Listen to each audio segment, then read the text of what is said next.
Hello. Holy cow, as I get comfortable. This has been a challenging video for me. I have made attempts over the last 3 days, I think, and I haven't been successful at any of them. Maybe part of it is I'm embarrassed because, oh yes, here I am again covering a subject that I have covered in at least two, if not three, maybe even four of my videos over the last 4 or 5 years, however long it is I've had this channel. Yep, we're back to talking about negative body image. The other day, I just kind of broke down. I was sobbing and talking to my spiritual team and saying, help me see what I am missing. Why can't I heal this? Because honestly, I have tackled some really big ones and have come through them with a deeper understanding of how I have I don't even know how to say it, because I don't want to be in victim mode, but I have allowed myself to go through life feeling disempowered because of not realizing that I even needed to heal them.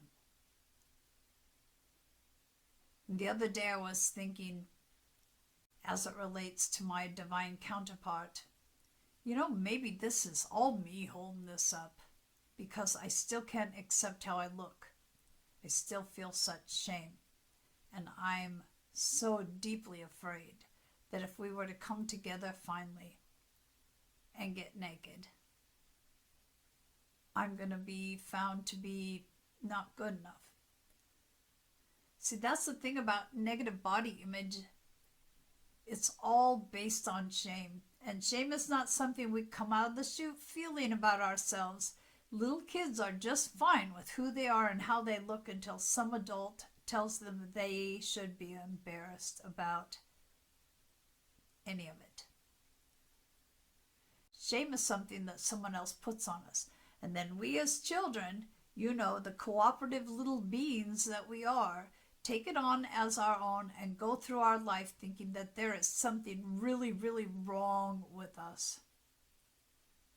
And I was asking my spiritual team to clue me in about what I was missing. And it wasn't long before I got in my mind, get out of my sight. You're so ugly, you disgust me. Your own mother, your real mother, gave you away because she couldn't stand to look at you. And here I am stuck. I have to look at you.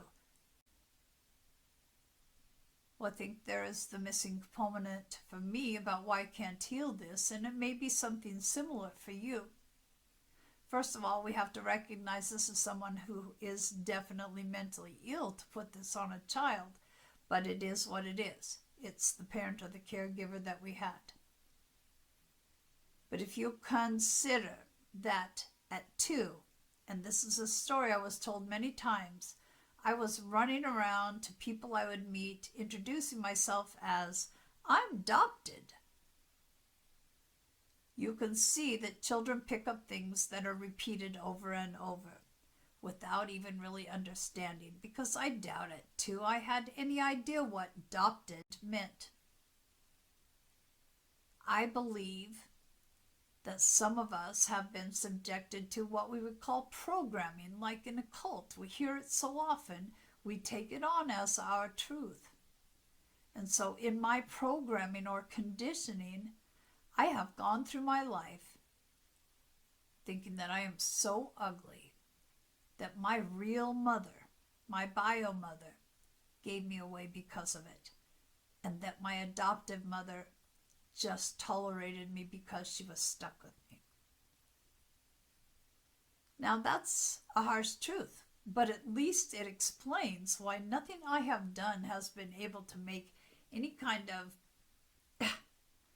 attack at how I feel so ugly when I look in the mirror. Now I know it's ego that reinforces that. It's ego that says, yeah, she was right, you are ugly and you should be ashamed of how you look. But still, ego is a part of who we are. Some of us have damn mean egos.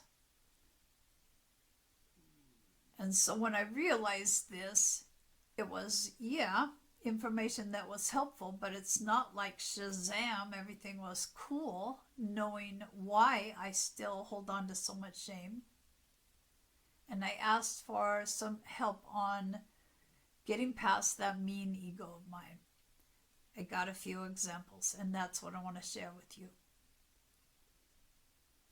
And I guess before I do that, I want to say it's not only about how we might be blocking romance because we're afraid of physical intimacy.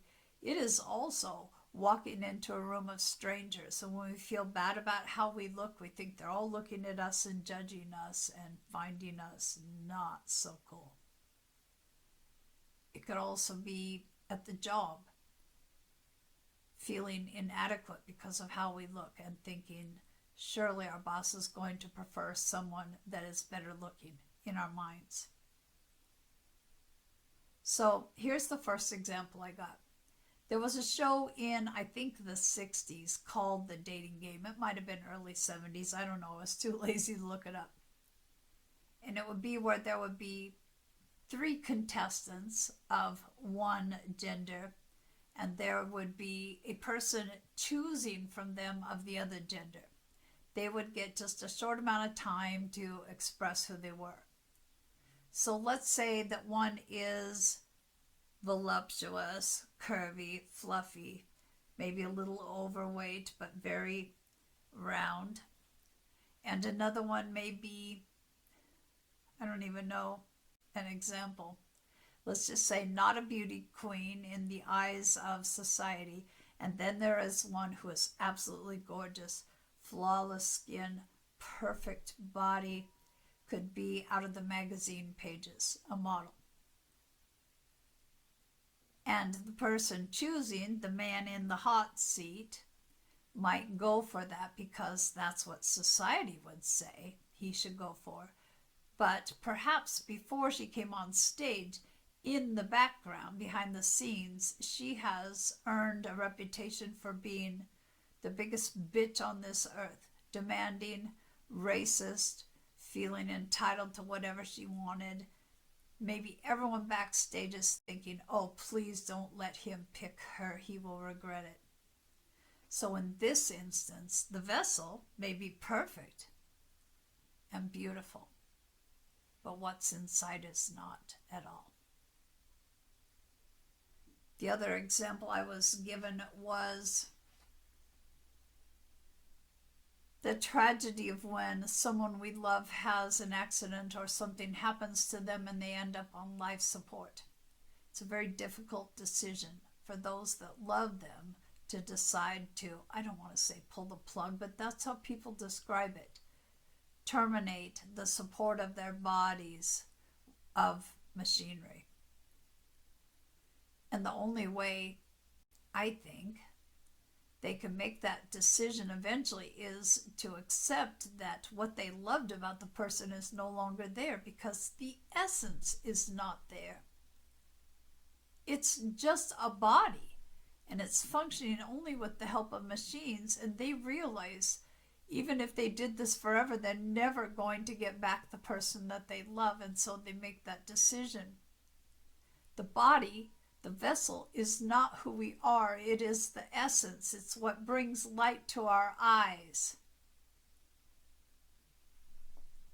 And the last example took me back probably 25, 30 years. I used to be a court reporter, and I would go to different places hired to report depositions. And in one, there was a young couple. They were engaged, as I was told, and the man had been involved in a horrible, horrible work accident where he was burned from head to toe. They had been engaged before the accident. They were still engaged, and there was no play acting here. This woman loved this man.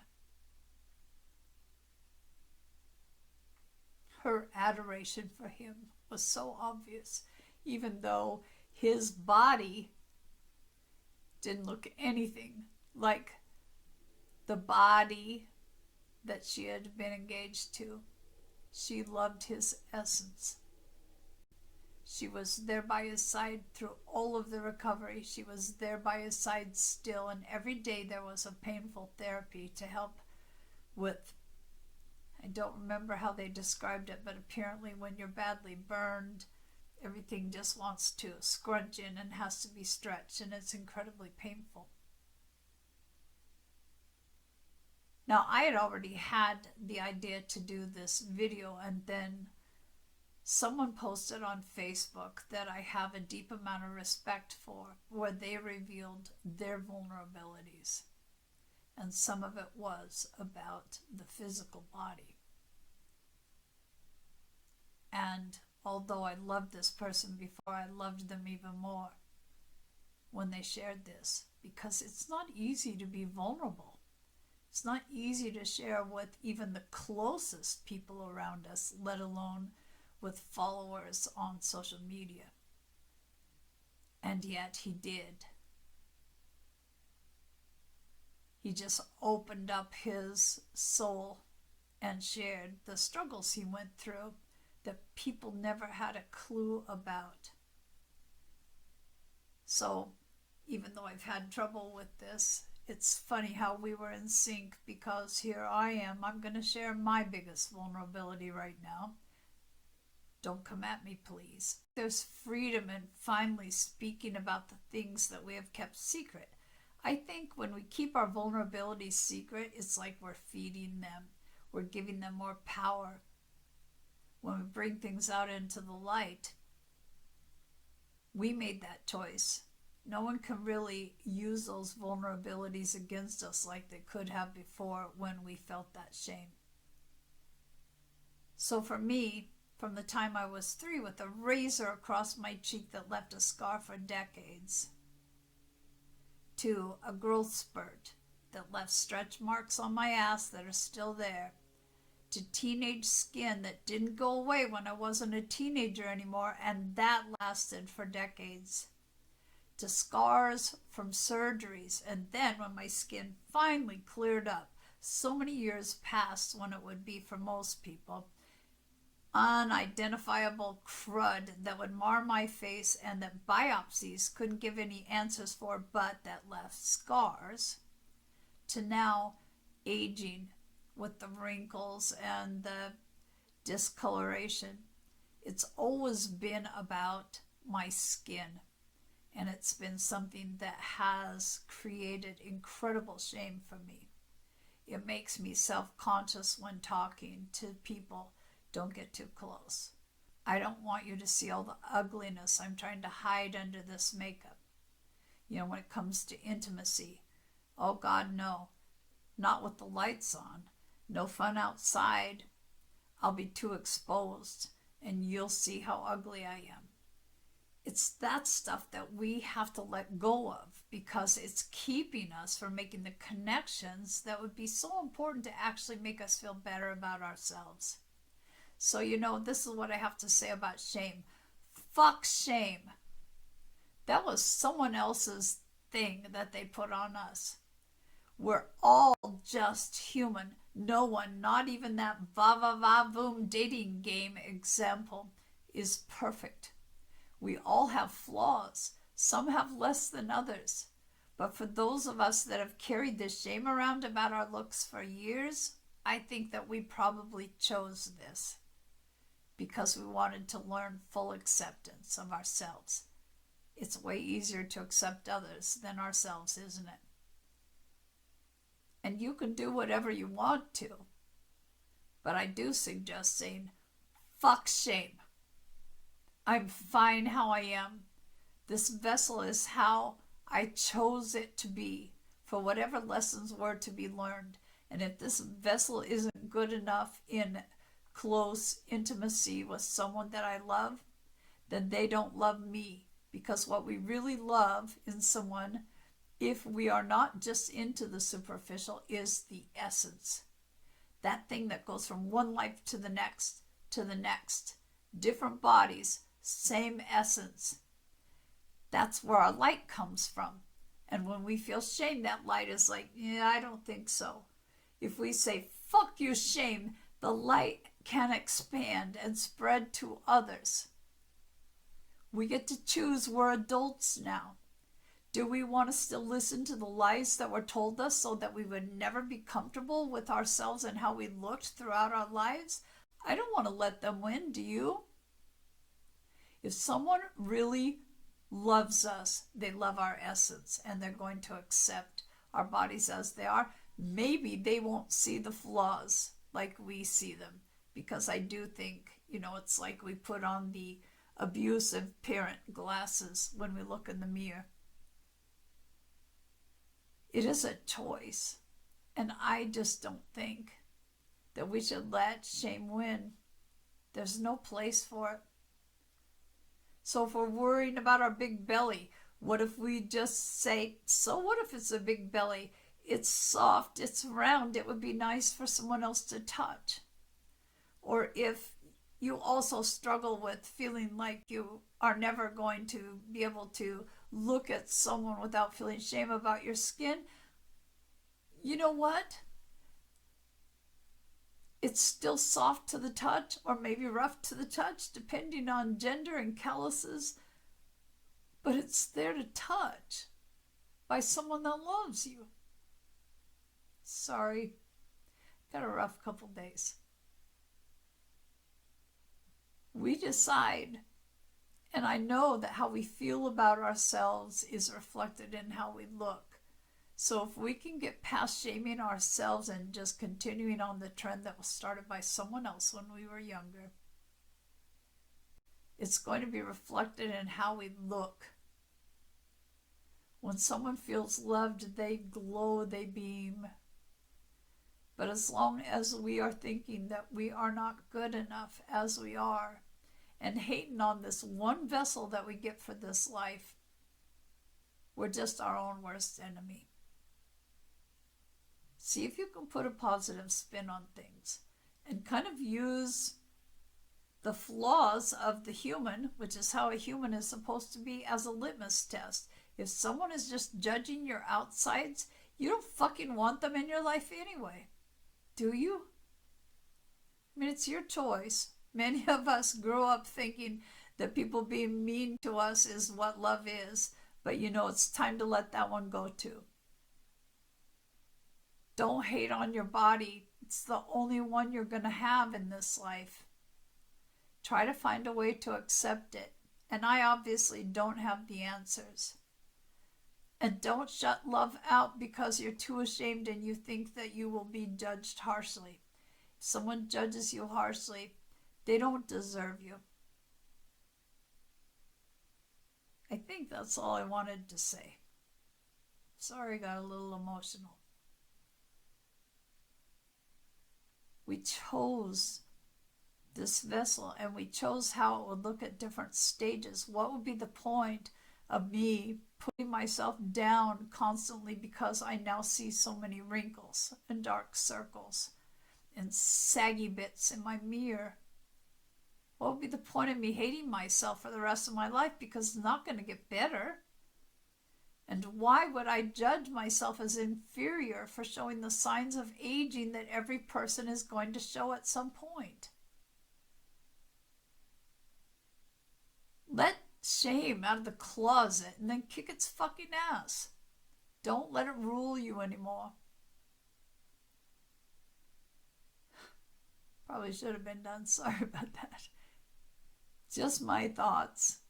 I wanted to make this. I've had so many attempts at this and not succeeded, but at least I got through the end here. And whether it's what I wanted to accomplish or not, I think I'm going to publish this. I need to let this one go. Fuck shame.